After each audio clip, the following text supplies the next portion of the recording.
창세기 48장 15절 16절 말씀을 우리 함께 보았습니다.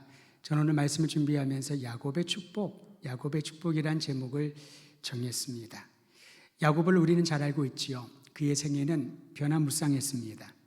그는 천성이 승부욕이 강했던 사람처럼 보입니다. 어머니 태에서 나올 때부터 형 에서와 얼마나 승부욕을 보여주었는지, 성장하면서 그의 강인한 승부욕은 유감없이 발휘되었습니다. 경쟁하며 뭔가를 이겨야 되는 거죠. 그래서 성장을 했습니다. 청년 시절에 그 때문에 고향과 부모님을 떠나야만 했었지요. 형 에서를 피해서 외삼촌 라반의 집에 머물렀는데 무려 20년 동안 피신해 있었습니다. 이 20년의 시간은 가족들과 떨어지는 시간이었지만 또 다른 측면에 재정적인 복을, 경제적인 복을 누렸던 시간이었지요. 많은 재산을 축적하고 4명의 아내와 많은 아들들을 거느리게 되었습니다.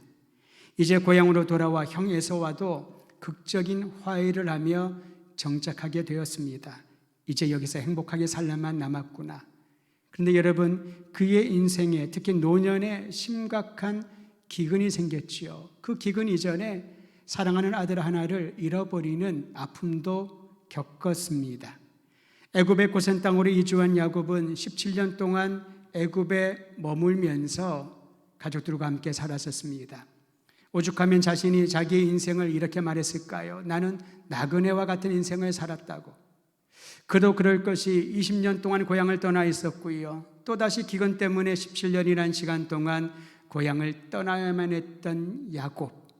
그럼에도 불구하고 그 야곱은 그의 평생에 한 가지 소망이 있었고 그 소망을 자녀들에게 나누어주고 가르쳐주는 것을 중요한 사역으로 또한 사명으로 삼았다는 것을 보게 됩니다.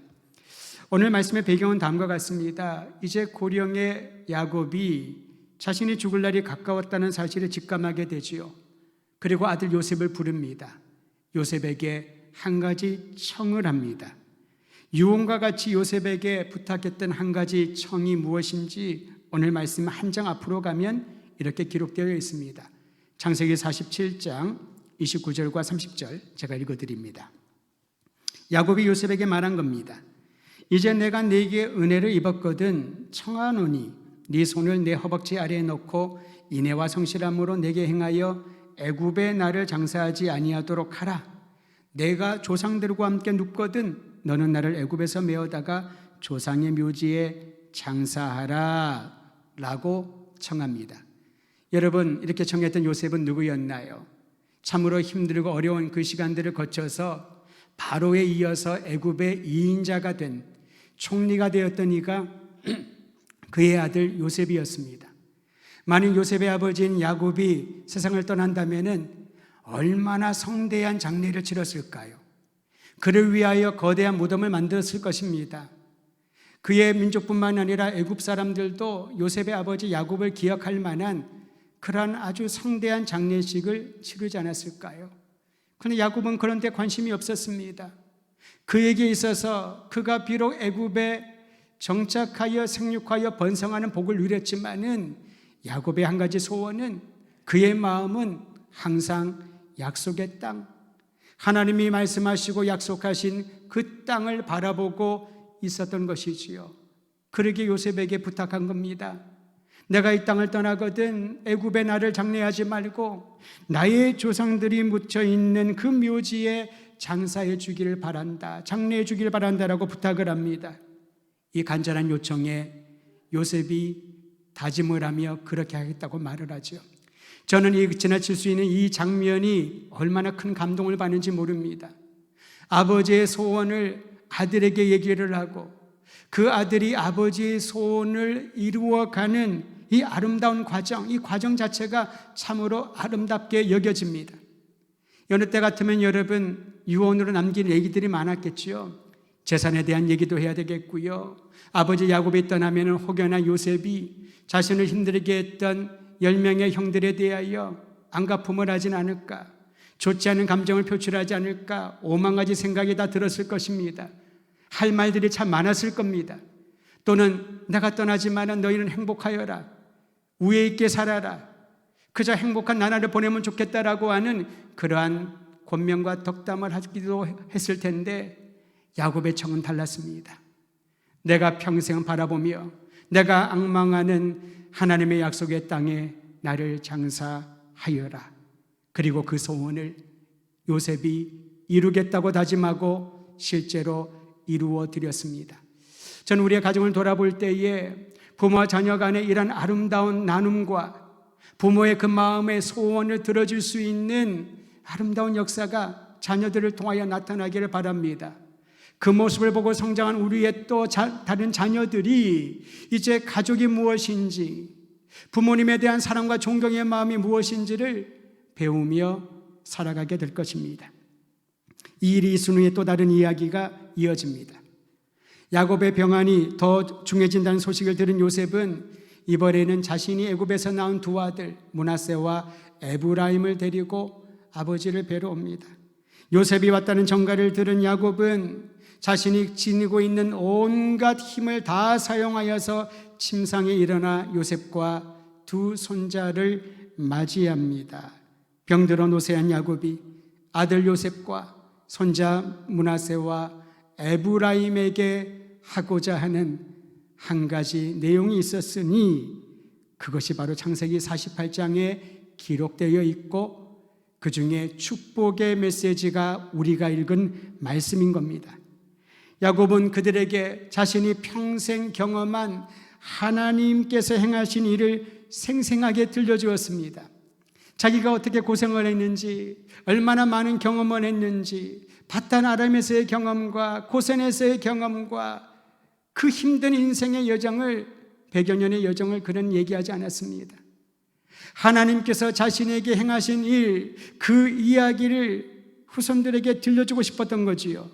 먼저 야곱은 자신에게 나타나신 하나님을, 어떻게 인격적으로 하나님을 만났는지를 요셉과 두 손자에게 알려주었습니다. 오늘 말씀 앞부분에 보면은 그가 형 에서를 피해 도망갈 때에 루스라고 하는 곳에서 자신에게 나타나신 하나님을 인격적으로 만났다는 것입니다. 사실 야곱은 신앙의 가정 아니었습니까? 아버지 이삭과 조부 아브라함의 신앙의 유업을 그대로 받은 3대째 신앙 가정이라고 할 수 있을 것입니다. 그런데 야곱에게 있어서는 그가 어려서부터 알고 있는 여호와 하나님이 아닌 가장 힘들고 외롭고 공고한 순간에 알지 못하는 그 루스라는 그 지역에서 만난 하나님에 대하여 얘기를 합니다. 내가 하나님을 거기서 만났다고, 하나님이 나에게 나타나셔서 말씀하셨다라고 요셉과 손주들에게 얘기를 해주는 것이지요. 그리고 그 루스라는 지역이 베델이라는 이름으로 야곱에 의해서 바뀌지 않습니까?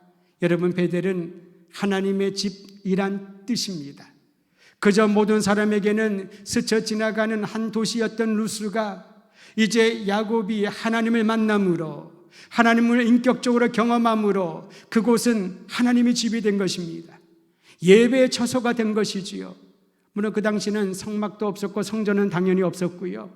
특별한 장소에서 예배를 드리기 위하여 사람들이 모이지는 않았을 때였습니다. 그러나 야곱은 그 장소를 특정합니다. 이곳이 베델이라, 하나님의 집이라, 내가 만난 하나님, 내가 경배하고 평생 사랑하며 섬기는 하나님에 대한 인격적인 사건이 베델에서 있었다라는 것을 꼭 집어 요셉에게, 므낫세와 에브라임에게 가르쳐 주는 것입니다. 사랑하는 성도 여러분, 우리가 살아가면서 주님이 행하신 일들을 얘기한다면 하루 이틀도 모자랄 것입니다. 간증을 한다면 여러 권의 책들로도 모자랄 사람들도 있을 것입니다. 하지만 가장 중요한 순간에 우리가 잊지 말아야 될 것은 나를 변화시켜 주신 내가 만난 하나님, 그리고 나에게 말씀하신 하나님의 그 약속을 잊지 않고 요셉은 평생 살다가 이제 그 신앙의 유산으로 후손들에게 나누어 주었던 것이지요. 야곱에게 나타나신 하나님은 조부 아브라함에게 주셨던 동일한 약속의 말씀을 베델에서 야곱에게 말씀하셨습니다. 요약하면 두 가지 복입니다. 그 복의 약속의 말씀은 후손의 복과 땅의 복을 주겠다입니다. 그대로 풀어서 말하면 생육하고 번성하게 하여 너에게서 많은 백성이 나오게 하겠다. 후손의 복을 약속해 주셨습니다. 또한 네 후손에게 땅을 주어 영원한 소유가 되게 하겠다. 땅의 복입니다. 요즘 우리가 생각하는 부동산을 유산으로 남겨주는 그것과는 전혀 다른 차원이지요. 고대 시대에 있어서 특히 근동지역에서 후손의 복과 땅의 복은 모든 복들과 비교할 수 없는 특별한 복이었습니다. 사람이 아무리 노력한들 얼마나 넓은 땅을 가질 수 있을까요? 우리가 얼마나 노력한들 많은 후손들의 숫자를 증식시킬 수 있을까요? 그런데 아브라함에게 약속하신 하나님께서 이삭을 통하여 야곱에게 동일하게 말씀하십니다. 내가 너의 후손을 번성하게 하리겠다. 너에게 땅을 주어 그것이 영원한 소유가 되게 하겠다.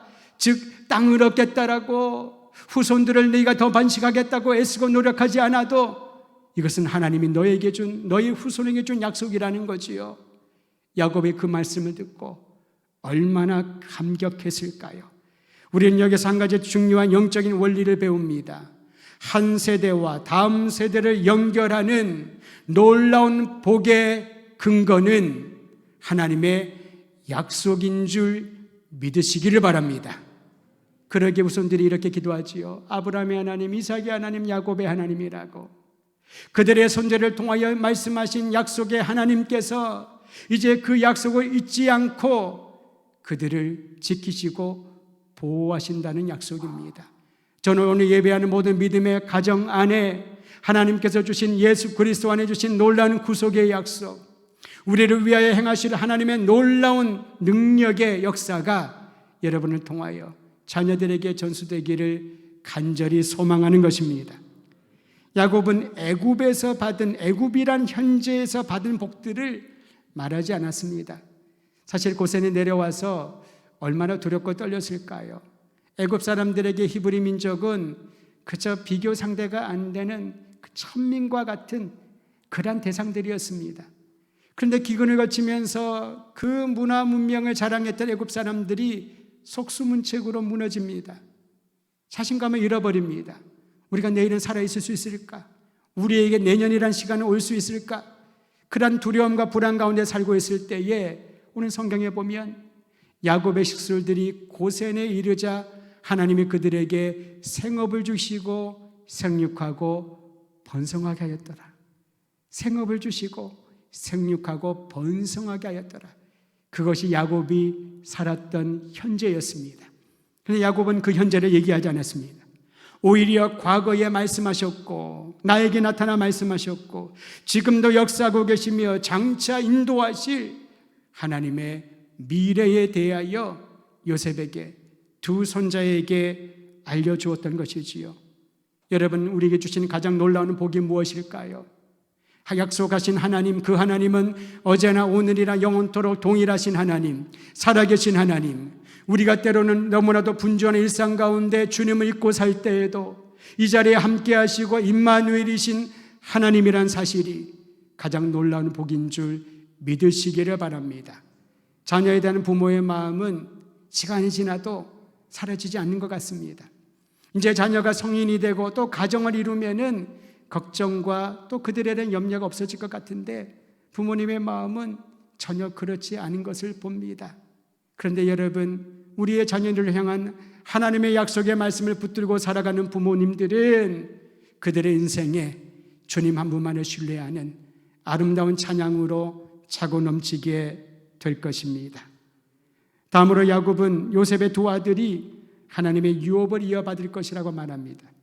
자신에게 나타나서 약속의 말씀을 주신 하나님을 얘기하면서 이제 그 하나님께서 주신 유업을 요셉과 그의 두 아들이 이어받을 것이다 라고 말합니다. 147세의 고령의 야곱이었습니다. 눈이 잘 보이지 않을 정도로 육체적으로는 쇠약한 상태였습니다. 하지만 그는 자신에게 주신 놀라운 특권을 결코 놓치지 않았습니다. 부모에게 주신, 하나님이 주신 놀라운 특권이 무엇일까요? 자녀를 축복하는 특권입니다. 자녀들을 축복하는 특권을 하나님이 부모에게 주셨다라는 거지요. 저는 우리 모든 부모된 분들이 이 놀라운 특권을 날마다 누리기를 주의 이름으로 축원드립니다. 그들을 위하여 무엇인가를 하고 투자를 하고 애쓰고 노력을 하고 재정적인 유산을 주고, 여러분 그런다고 자녀들이 잠깐은 고마워하겠지만은 그것 때문에 영원토록 고마워할까? 자신할 수 없습니다. 사람의 마음은 바뀌는 거니까요. 그러나 하나님이 주신 이 놀라운 특권은 영원합니다. 그래서 저는 오늘 이 시간에 모이는 모든 부모들이 자녀들을 머리에 손을 얹고 안수하며 그들의 이름을, 그들의 삶을 하나님께 의탁하면서 날마다 축복하는 그 특권을 누리시기를 바라는 겁니다. 자녀들이들은 부모님을 통하여 하나님이 우리에게 은혜를 베풀어 주신다는 사실을 잊지 말고 그 축복을 우리의 삶 가운데 경험하기를 기다리며 기대하시기를 바랍니다. 야곱이 요셉과 두 손자를 위한 축복의 내용이 오늘의 본문 내용입니다. 우리 함께 창세기 48장 15절과 16절 말씀을 다시 한번 큰 소리로 읽겠습니다. 가정에서 예배드리는 분들도 함께 읽습니다. 시작. 그가 요셉을 위하여 축복하여 이르되 내 조부 아브라함과 아버지 이삭이 섬기던 하나님, 나의 출생으로부터 지금까지 나를 기르신 하나님, 나를 모든 환난에서 건지신 여호와의 사자께서 이 아이들에게 복을 주옵시며 이들로 내 이름과 내 조상 아브라함과 이삭의 이름으로 칭하게 하시오며 이들이 세상에서 번식되게 하시기를 원하나이다. 부모의 주신 특권이 자녀를 축복하는 것이라고 했는데 어떤 내용으로 축복할까요?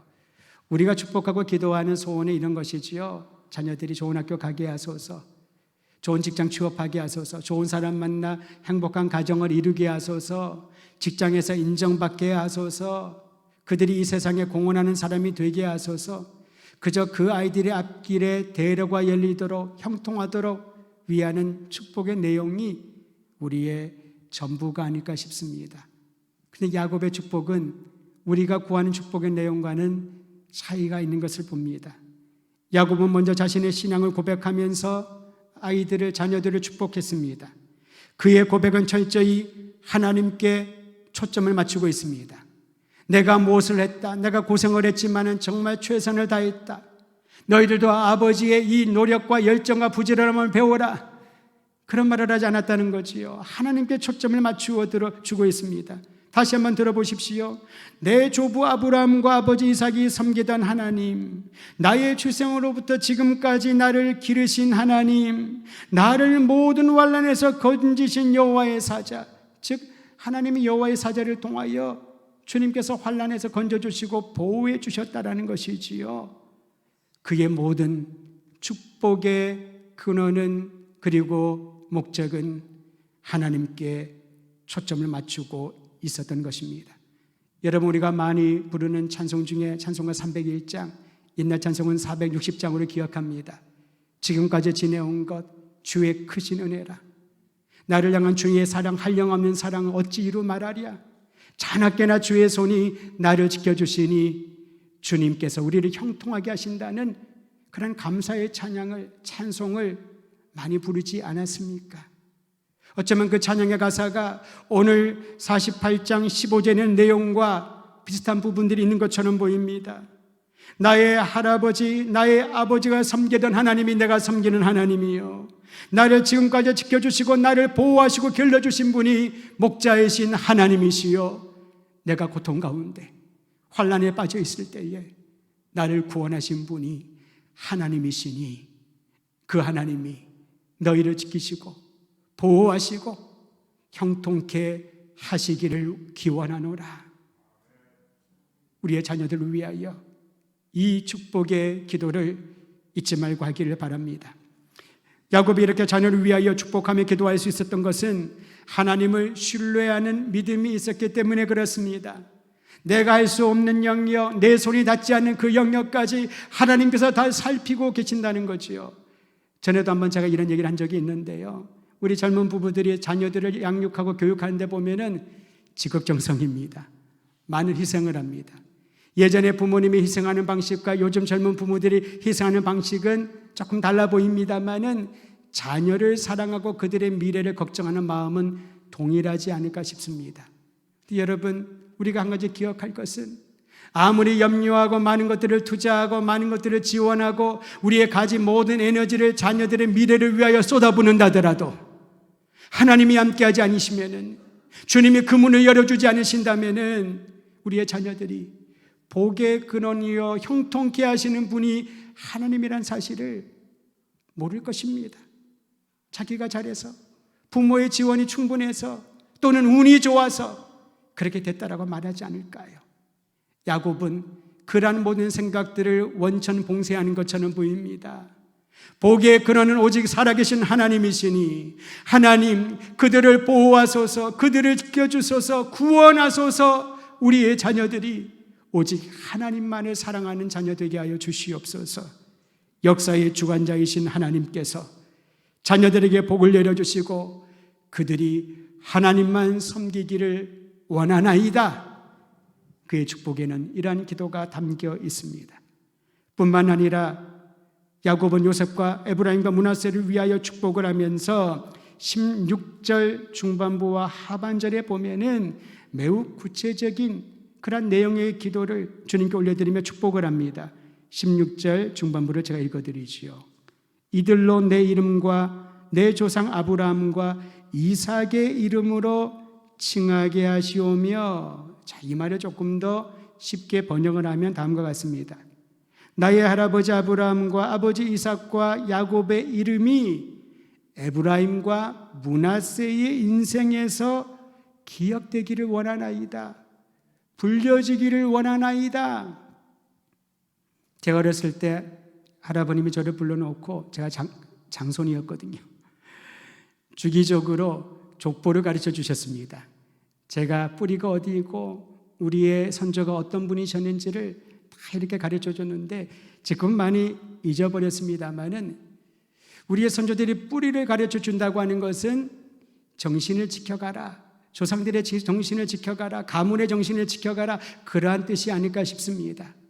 신앙교육에 있어서 우리의 자녀들을 축복을 하며 우리의 조부의, 그리고 우리의 아버지의, 어머니의 이름이 살아 움직이듯이 기억되고 불려지기를 원하노라 라는 겁니다. 어제 교회 한 권사님 오셔서 잠깐 시간이 돼서 선거름의 얘기를 하다가 그런 얘기를 나눴습니다. 어렸을 때에 우리 어머니들이 정말 간절한 마음으로 강대상에 가까이 와서 무릎을 꿇고 차디찬 그 마룻바닥에서, 그때는 뭐 냉난방이 있나요? 얼마나 힘들고 어렵고 피곤했을까요? 자녀들을 건사하고 돌보느라고. 그런데 그렇게 강대상에 붙들고 주님 앞에 기도했던 그 모습이 생생하다고.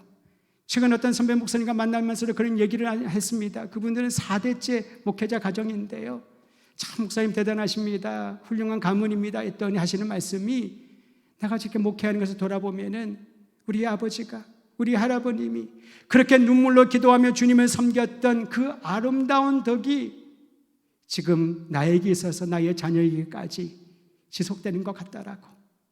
자랑스러운 가문이 아니라 하나님의 은혜로 주님을 섬기게 되었다라는 얘기를 듣고 오늘 말씀이 다시 한번 기억이 났습니다. 야곱은 이런 마음으로 축복을 했은 거지요. 얘들아, 너희들은 애굽에서 태어났지, 므낫세와 에브라임은 애굽에서 태어나지 않았습니까? 그들에게는 히브리 언어보다는 문화보다는 애굽의 문화와 애굽의 언어가 더 익숙한 환경이었을 것입니다. 그들에게 축복을 하면서 아브라함과 이삭과 야곱과 이제 요셉을 이어서 너희들에게 너희의 선조들의 이름이 잊혀지지 않기를 원한다. 그들의 업적이 아니라 그들의 신앙 말이지요. 여전히 우리와 함께 하시는 하나님께서 주신 놀라운 복이 대대손손 주님이 오시는 그날까지 이어질 것을 축복하며 기원했던 것입니다. 믿음의 선제들은 세상을 떠나지만 우리와 결코 단전될 것이 아닙니다. 그들의 이름이 불려지기를 원합니다. 그들의 이름이 기억되기를 원하고, 그들에게 우리에게 보여준, 남긴 그런 기억들이 우리에게 신앙의 유산이 되어서 다시 한번 도약할 수 있는 영적 자원이 되기를 주의 이름으로 축원드립니다. 그러면서 도대림교회가 세워진 지 75년이 되었다는 것은 이런 아름다운 능력들이 우리를 통하여 우리의 자녀들에게 이어지는 게 아닐까요? 많은 분들은 걱정만 합니다. 대안을 내놓지 않습니다. 왜냐하면 대안을 모르니까요. 우리의 자녀 세대가 신앙을 떠난다고, 교회를 떠난다고 걱정은 산더미 같습니다마는 대안을 내놓지 못합니다. 성경엔 대안이 있습니다. 영적 부흥은 살아계신 하나님이 행하시는 것이요, 하나님께 믿음을 온전히 드리고 기도하며 끊임없이 엎드리는 이들의 부모의 기도와 축복을 통하여 우리 자녀들의 앞길은 형통하게 될 줄 믿음으로 선포하시기를 바랍니다. 세상의 유혹을 따르지 않고 애굽의 문명과 문화와 안주함을 따르지 아니하고 에브라임과 므낫세가 하나님을 경외하는 가문의 자손이란 사실을 잊지 않도록 우리 또한 우리의 자녀들을 위하여 축복하며 기도해야 할 것입니다. 하나님의 건강을 허락하신다면 교회에 와서 무릎을 꿇고 강대상 앞으로 나와 주님 앞에 간절히 기도하십시오. 마음은 원이지만 육신이 너무나 약해서 할 수 없다면 시간을 구별하여 기도의 마음을 함께 쌓으십시다. 이것이 바로 우리의 자녀들을 향한 부모가 드릴 수 있는 축복이요 특권입니다. 두 번째로 16절 하반절은 이렇게 말합니다. 이들이 세상에서 번식되게 하시기를 원하나이다. 번영하기를 원한다는 겁니다. 여러분, 요셉의 후손이 세상에 번성하여 거룩한 영향력을 끼치기를 야곱이 축복했던 것입니다.